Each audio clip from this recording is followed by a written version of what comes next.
The Galactic Council's decision was unanimous. After 3 cycles of deliberation, the verdict echoed through the crystalline chambers of the orbital station. Humanity was to be expelled from the coalition of civilized worlds. The charges were vague to aggressive, too unpredictable, too dangerous to coexist with the enlightened species that had maintained peace for millennia. Annie stood in the observation deck of the transport vessel, her reflection ghostly against the viewport as Earth grew smaller behind them. She had been the chief engineer at the Mars terraforming station, a position she'd earned through 15 years of tireless work. Now, like all humans scattered across the galaxy, she was going home. Not by choice, but by decree. "They're making a mistake," Massey said quietly, stepping beside her. He was a xenobiologist who had spent the last decade studying symbiotic relationships between species on the Antarian moon colonies. His work had saved 3 endangered alien species from extinction. None of that mattered now, and he didn't respond immediately. She watched as the last human shuttle departed from the Proxima station, a tiny spark of light joining the exodus. Thousands of vessels, carrying millions of humans, all heading back to the Sol system. The silence of their departure was deafening. No protests, no violence, no desperate pleas. The humans had simply packed their belongings and left. "They think they've eliminated a problem," Annie finally said. "They'll realize soon enough what they've lost." Within the first lunar cycle, the cracks began to show. The Zenthri mining operations on Kepler-4 were to be ground to a halt. The humans had designed the gravity compensation systems that allowed the Zenthri's crystalline bodies to function in high-gravity environments. Without human engineers to maintain the delicate equipment, production dropped by 70%. The Zenthri Council sent urgent messages to Earth. They went unanswered. The medical stations across the Andromeda sector faced a different crisis. Dr. Massey's protocols for treating cross-species viral infections had been revolutionary, reducing mortality rates by nearly 90%. But the protocols required constant updates, adjustments for new mutations and variants.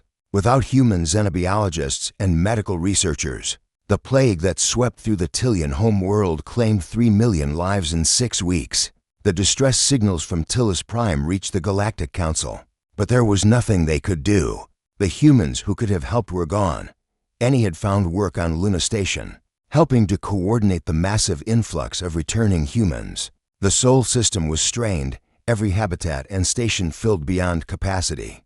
Yet there was a strange energy in the air, a sense of purpose that hadn't existed before. Humanity was no longer scattered, trying to prove itself worthy among the stars. They were together, and they were building something new. Massey joined her in the Luna cafeteria one evening, a tablet in his hand displaying a stream of messages. 27 requests today, he said, sliding into the seat across from her. All from Council worlds.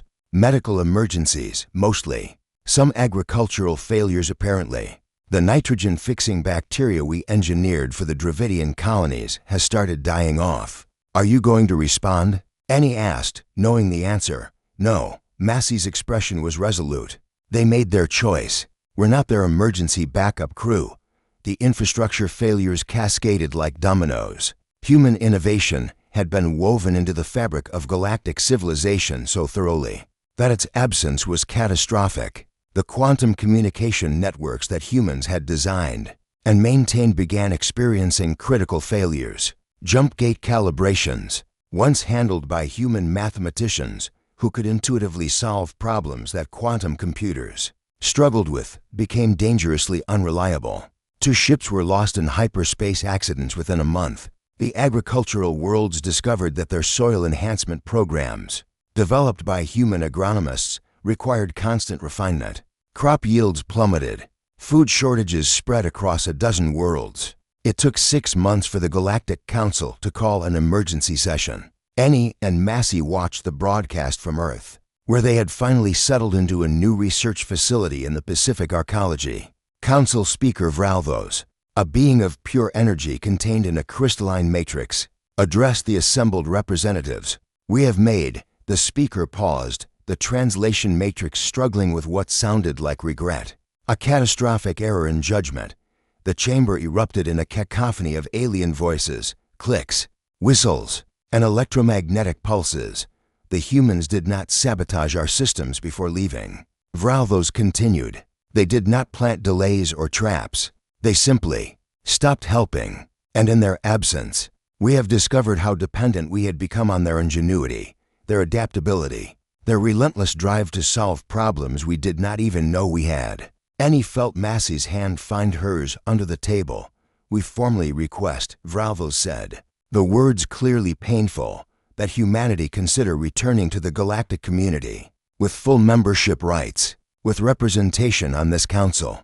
With our deepest apologies for our prejudice and short-sightedness, the broadcast ended. Annie and Massey sat in silence for a long moment. What do you think we should do? Massey asked. Annie considered the question carefully. She thought about the years of condescension, the subtle discrimination, the constant need to prove humanity's worth. She thought about the millions who had died because the council had been too proud to ask for help soon enough. But she also thought about the Zenthri engineer who had celebrated her birthday with chocolate cake he'd had shipped across 3-star systems, the Tillian child she'd once treated, who had drawn her a picture of them standing together under 2 suns. I think, and he said slowly, we should make them wait. Let them understand, really understand, what our absence means.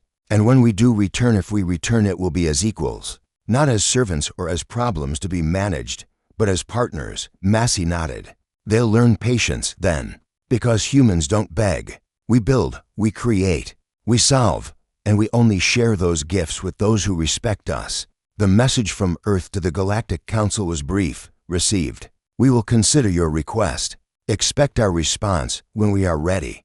It would take 2 more years of struggle, of the galaxy learning to function without human innovation, before humanity finally agreed to return. And when they did, everything had changed. The absence had indeed spoken loudly, louder than any words could have. The galaxy had learned that humanity's greatest strength wasn't their technology or their resilience. It was their ability to walk away from those who didn't value them, and to know their own worth even in exile.